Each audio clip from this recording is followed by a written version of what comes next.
Om Jnanam Timirandhasya Yananjana Shalakaya Chakshurumilitam Jena Tasmai Shri Gurave Namaha Shri Chaitanya Manobhishtam Stapitam Jena Bhutale Swayam Rupa Kadahmayam Dadati Swapadantikam Vandeham Shri Guru Shri Yuta Padakamalam Shri Gurun Vaishnavangsha Shri Rupam Sagrajatam Sahagana Raghunathanvitam Tam Sajivam Sadvaitam Savadhutam Parijana Sahitam Krishna Chaitanya Devam Shri Radha Krishna Padan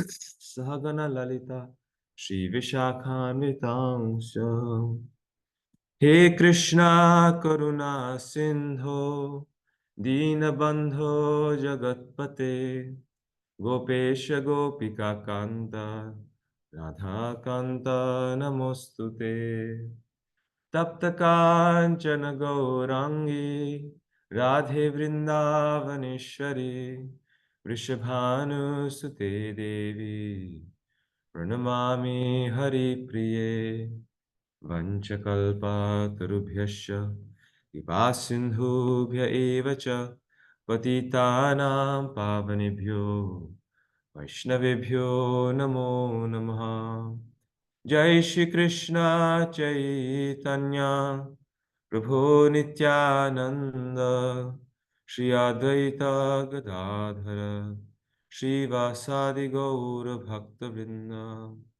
Hare Krishna Krishna Krishna Hare Hare Hare Rama Rama Rama Hare Hare.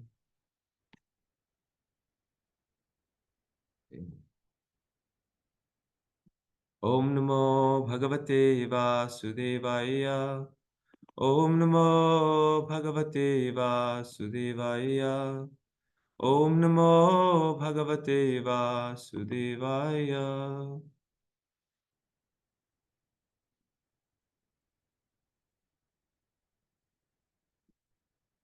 So I believe last time we covered the first half of chapter 17. Does anyone remember until which verse we covered? I think I remember, but just to make sure. Prabhuji, Hare Krishna, isn't it we completed chapter 17? So that's, I wasn't sure about that. Are we done Yeah. or did we complete? We will be starting chapter 18 today, I believe. So I talked about austerity in the three modes. I talked about charity in the three modes. Is that right? Yes, Prabhu. Yes, Prabhu. Yes. Okay. Oh, this. Okay. All right. Yes, that's right. Actually, I was just so we'll do chapter 18, final chapter. Yeah. Okay.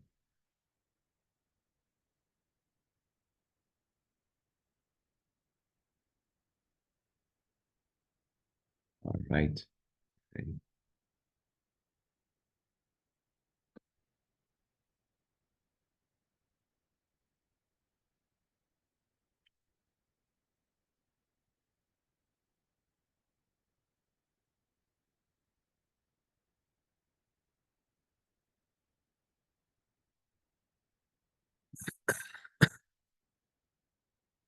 Chapter 18, the conclusion. Congratulations, everyone. We're at the conclusion, the perfection of renunciation. This is the title of the chapter, the perfection of renunciation. So these are the chapter sections. The first section, Krishna is talking about karma yoga. So remember, this is the conclusion. It's in some ways the summary. Until text 48, he's again speaking about karma yoga, because karma yoga for 99% of the world's population is the path to perfection. We cannot give up the world. We're not on the level of pure devotion, but by offering our actions to Krishna in the spirit of detachment. That is true renunciation, and that is Karma Yoga. Second section is Jnana Yoga. Krishna talks about from jnana, from knowledge to pure devotional service. And then the final section of the final chapter is Bhakti Yoga, working in pure devotional service. And the result of this, and then finally he ends with the glories of Bhagavad Gita, sharing Bhagavad Gita, and the benediction of studying Bhagavad Gita, and Arjuna and Krishna's conversation, the result of it. It also tells us Arjuna's state after hearing Bhagavad Gita carefully, which can also be our state, our the place where our destination as well. So again, like we've done in the past, we'll do this chapter in two parts. Today we're doing the first part, and in next week we'll do parts 2 and 3. First part, Karma Yoga, is quite long. Hopefully we'll get through it. Whatever we get through, we'll cover, and then next week we will finish this chapter. So, acting with detachment is true renunciation and brings freedom from reaction.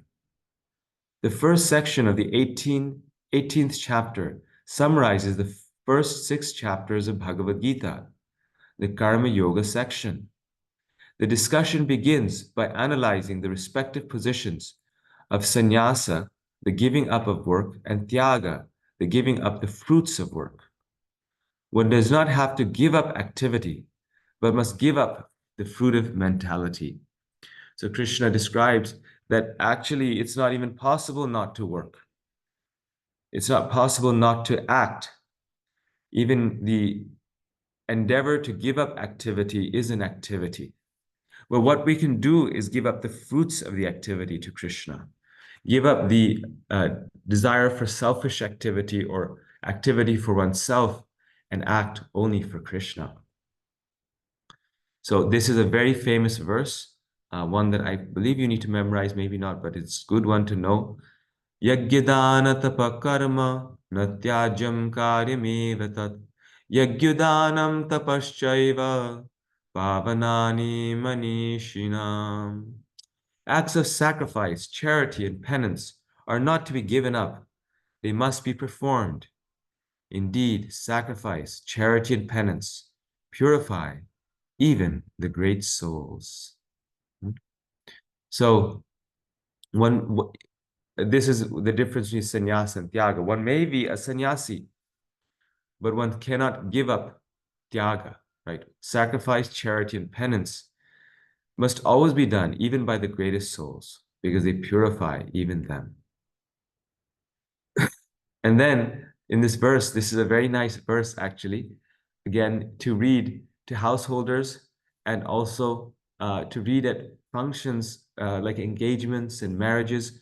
With Prabhupada in the purport, he gives a very candid description of what real Grihastha life is and how it's so glorious.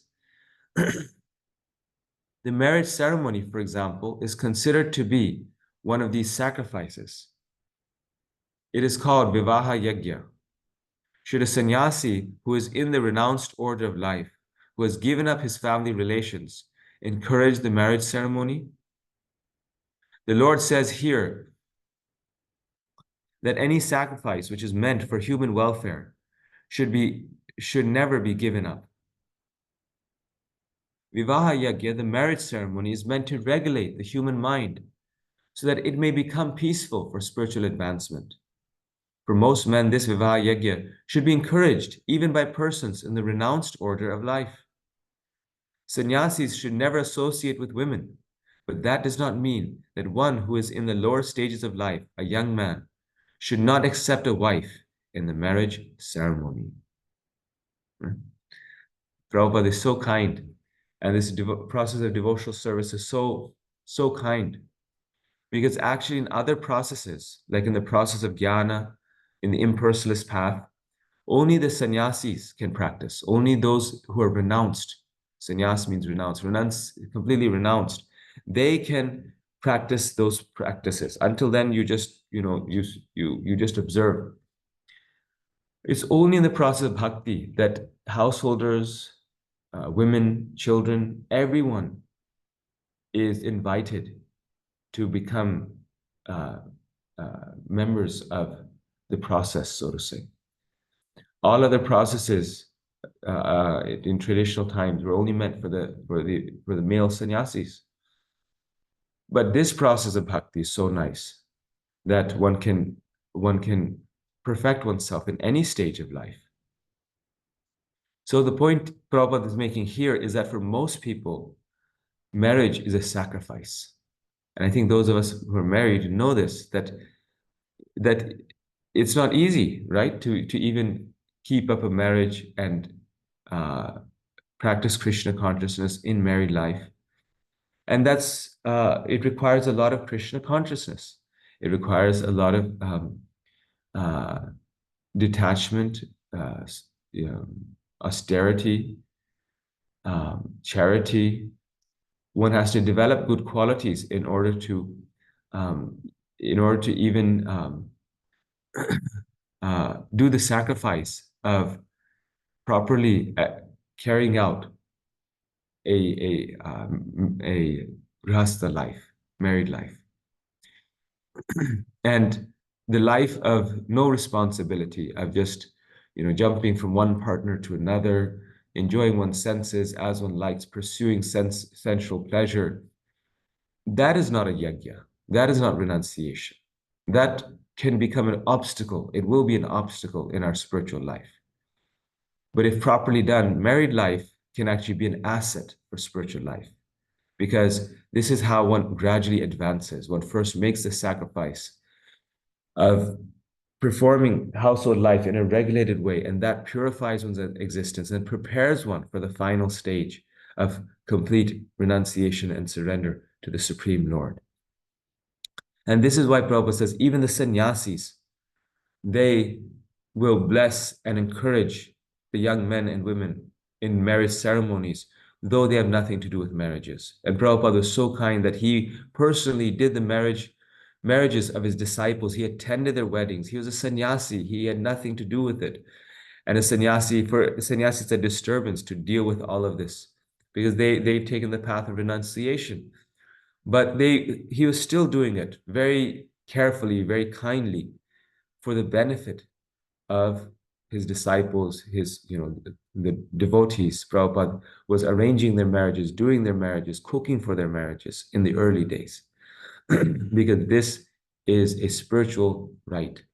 And that is the meaning of tyaga. It's not sannyasa, but it's tyaga.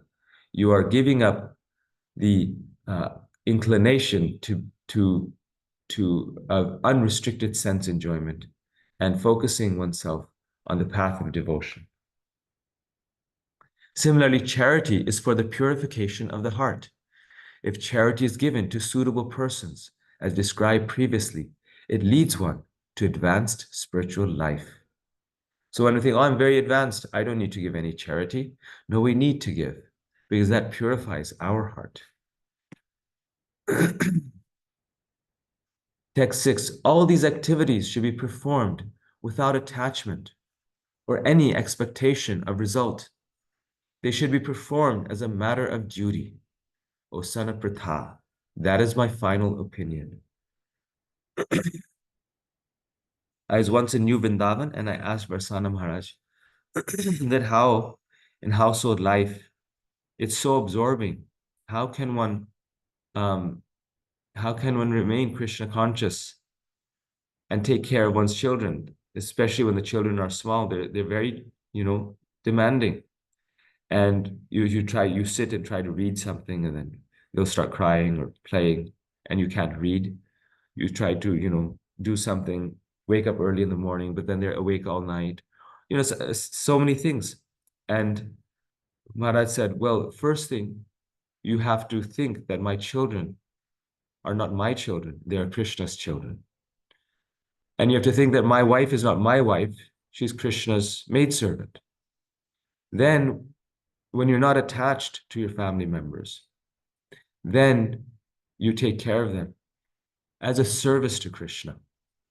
And when you take care of them as a service to Krishna, then taking care of them itself becomes your service to Krishna. You don't have to try to keep them away so that you can do your service. But taking care of them, your family life, your raising them becomes Krishna consciousness. And that's so true, right? We can't, in the neophyte stage, we compartmentalize that this is for Krishna. My time in the temple is for Krishna. And my time at home is for me and my family.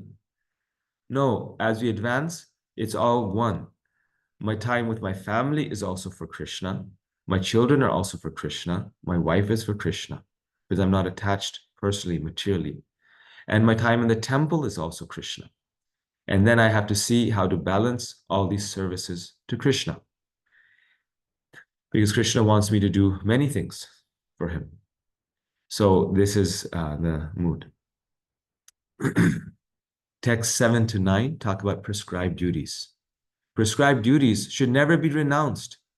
If one gives up his prescribed duties because of illusion, such renunciation is said to be in the mode of ignorance.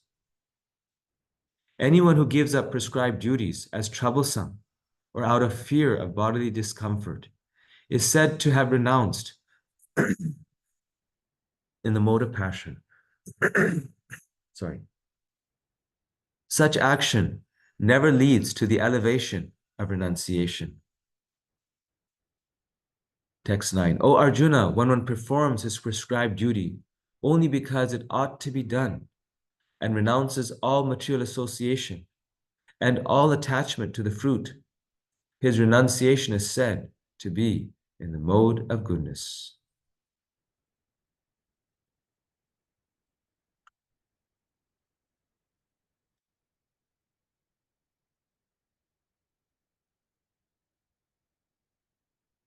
So sometimes we renounce family life. Devotees were doing this in the early days because it's too troublesome. They'd go to Prabhupada and say, Prabhupada, I'm feeling very detached. I just want to surrender to Krishna and give my life to Krishna. And, what's all this family life? Prabhupada said, no, you're looking for the easy way out. That's not true for everyone, right? Sometimes it's not possible. And this is now Kali Yuga, not all marriages will work. And even after sincere endeavor. But in this case, it was kind of the easy way out. So first it was more preferable to be married because the attraction was there. So they got married. And then when it just became duty, and it wasn't so pleasurable for the senses to remain married, but it was more pleasurable just to become free and travel. Then they came to Prabhupada and said, I want to become renounced. But Prabhupada said, no, your real renunciation is to stay in your married life, because that is now harder to do. So do it just as a service to Krishna. That is real renunciation. Then you can become renounced when it's time, when the proper time comes. So-called renounced. But real renunciation is staying and serving Krishna in your current ashram. So Krishna is very clever. No one can be more clever than Krishna. He knows what is easier for us, what is more difficult for us. He knows when we are doing something as a service to him, or when we are doing something for the easy way out. The intelligent renouncer, situated in the mode of goodness, neither hateful of inauspicious work, nor attached to auspicious work, has no doubts about work. It is indeed impossible for an embodied being to give up all activities. This is the point. But he who renounces the fruits of action is called one who has truly renounced. For one who has not renounced, the threefold fruits of action, desirable, undesirable, and mixed, accrue after death. But those who are in the renounced order of life have no such result to suffer or enjoy.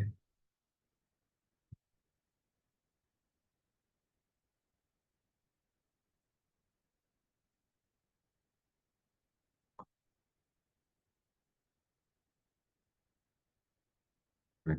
So it's not possible not to act, right? It's not possible not to desire, but we must desire for Krishna. And this is where we differ from Buddhism. Buddhism says, give up desire. But then Buddhism itself realizes it's not possible to give up desire. So then they say, okay, the middle way. But what Bhakti says is desire a lot, desire all day, but desire for Krishna. Have spiritual desires. Give up your material desires. Change the desires. That's the point. Don't try to give up desire. It's a hopeless endeavor.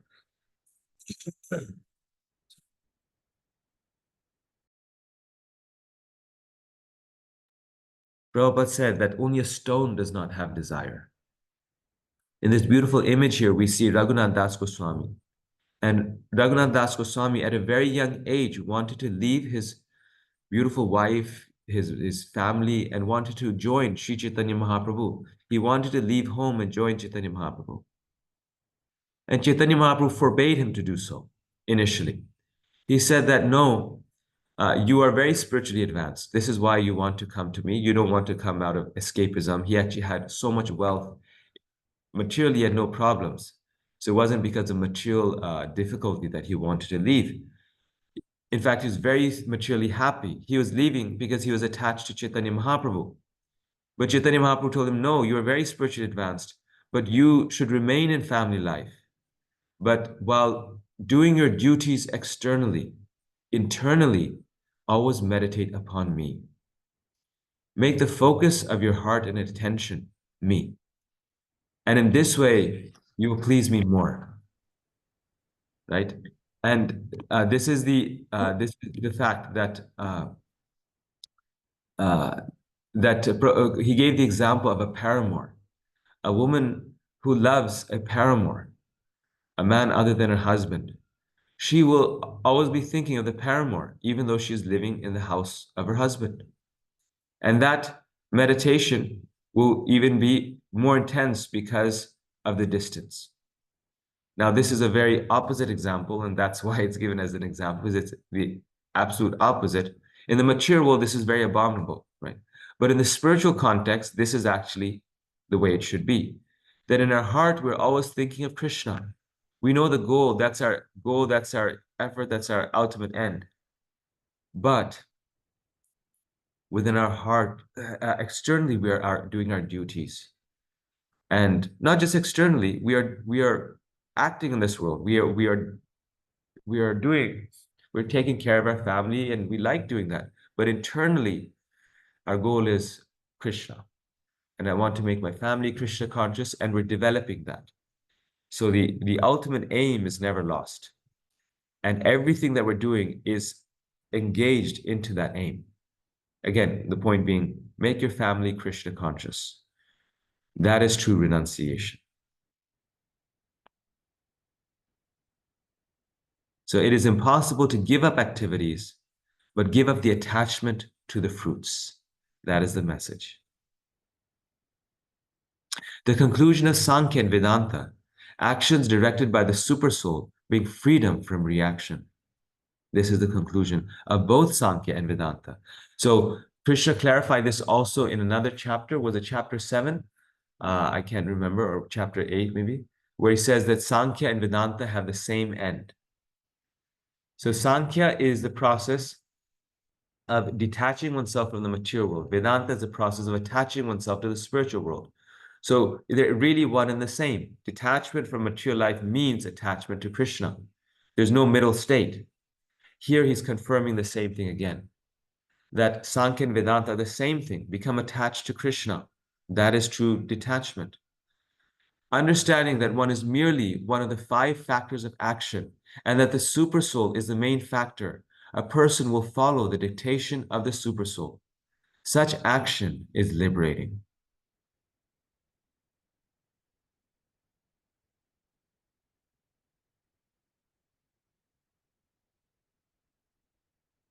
So when we act according to the dictation of Krishna within the heart, who, if we're practicing nicely, will guide us.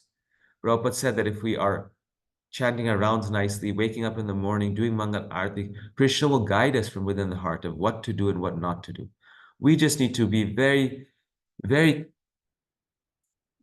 careful in our service to Krishna, in our sadhana. And everything else, Krishna will guide us. So we have a big problem, this, that. So then we may think, okay, the solution to this, that I have to spend a lot of time on this problem and try to solve it. Look at all the arguments, the counter arguments. To some degree, yes. But primarily, we have to worship Krishna. And then Krishna from within the heart will give the best solution, the solution that no one thought of, but Krishna thought of. Or Krishna will make the solution himself. He will arrange our life so that the solution is perfectly clear. Krishna is going to guide us because Krishna is our dearest friend. Krishna is a super soul. Everything and everyone is contained within the body of Krishna. Right? Just like in the universal form, when Arjuna sees a universal form within Krishna's body, he sees Brahma, Shiva, Vishnu. He sees all the demigods. Everyone is present in the body of Krishna. The whole universe is in the body of Krishna. So Krishna knows exactly what's the best thing to do. So if we surrender to Krishna, we ask Krishna for guidance, then we'll find the solution very easily, very nicely. And that is the success of life. So when there's problems, we need to become even more fixed in our Krishna consciousness. Right? Yesterday, S.B. Keshav Maharaj in his morning class was giving such a beautiful point. He was explaining how generally we think that our service to Krishna, our love for Krishna, will lead us to freedom from our problems, freedom from suffering, right? We engage in Krishna's service, the end result is freedom from suffering. But he said, but actually it's the exact opposite. It's the exact opposite.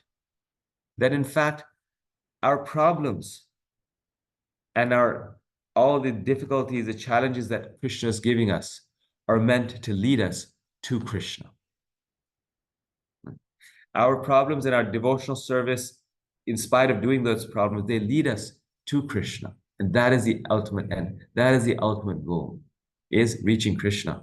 Absorption in Krishna. When we're absorbed in Krishna, then there, problem or no problem, there's no problem. The problems don't go away, but there's no problem because we transcend it. But on the other hand, if we think that our service to Krishna will solve our problems, then that's never going to happen. Because the material world is dukhalema shashvatam. It is temporary, it is miserable. But if we think that I want to be absorbed in Krishna, then there's no problem. Right? So the Krishna consciousness is the process of detachment, where the problems are there, but we don't get too involved in them. You're saying, we don't get invested in them. One can see them from a little distance and still work, solve them, but from a distance. In other words, a distance of mind, a detachment. That this is not me, this is not my life, it doesn't consume me. It's a temporary manifestation of a temporary material situation. My real thing is the bigger picture, my absorption in Krishna. So there's 5 causes for the accomplishment of all action. The Gita describes the place of action, adhishtanam, which is the material body, the performer, the karta, the soul, whose desires bring about bodily activity, the various senses, karanam,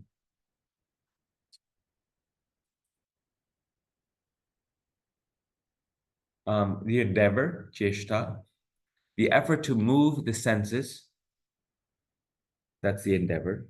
And the 5th one, the most important one, the super soul, daivam. So there's 5 causes for action, right? People say, oh, he was at the right time, at the right place, and that's why she became, I shouldn't say it, the president of the United States, right? So that's called the place of action. Sometimes we're at the right place at the right time. Sometimes it's the soul. We make the right choices at the right time. Sometimes it's our senses. We have the talent and the endeavor. We make a lot of effort. And all of those factors lead us to success. But the ultimate factor is most important. We may have all the 4, but if the super soul does not allow it or give us the inspiration on how to do it, the daivam, then it won't happen. And the super soul gives it according to our past actions and also our desires. So Krishna is the bestower. He takes into account our desires, our actions, but ultimately he is the deciding factor. Whatever right or wrong action a man performs by body, mind, or speech is caused by these 5 factors. Therefore, one who thinks himself the only doer, not considering the 5 factors, is certainly not very intelligent and cannot see things as they are. So a person who's very successful and says, I did this, is one of the biggest fools. Because when something goes wrong, then we say, well, it wasn't completely my fault. Look at the situation. Well, it wasn't my fault. God wanted it this way. That's what we say. That's the honest truth. But then if we're successful, then why do we say, oh, I did it. I did it. Why? I mean, you were given so much. You were given a good atmosphere, a good community, a good, platform, maybe at least a good intelligence. And who gave you the intelligence? It was Krishna. A good body. Who gave you the body? It was Krishna. So one needs to see things as they are, that we are just one small factor, and our desires, we are liable for our desires because our desires are ours. But still, the fulfillment of those desires is done by material nature and Krishna. Okay. So this is a good point to stop. Next time, we will continue from this point at 7:35. We've covered a section of chapter 18, and next time we will complete chapter 18. So I posted the chapter 18 homework. 17 is also there. Please keep doing your homework. And next time we will meet again. Thank you, everyone. I'll take questions next time. This time I have to go. Hare Krishna. Hare Krishna. Hare Krishna. Thank you. Hare Krishna. Thank you, Hare Prabhu. Hare Krishna, everyone. Hare Krishna. Hare Thank you, Krishna. Prabhu. Krishna. Thank you. Hare Krishna. Dandavad Hare Pranam. Krishna. Thank you. Dandavad Pranam. Thank you.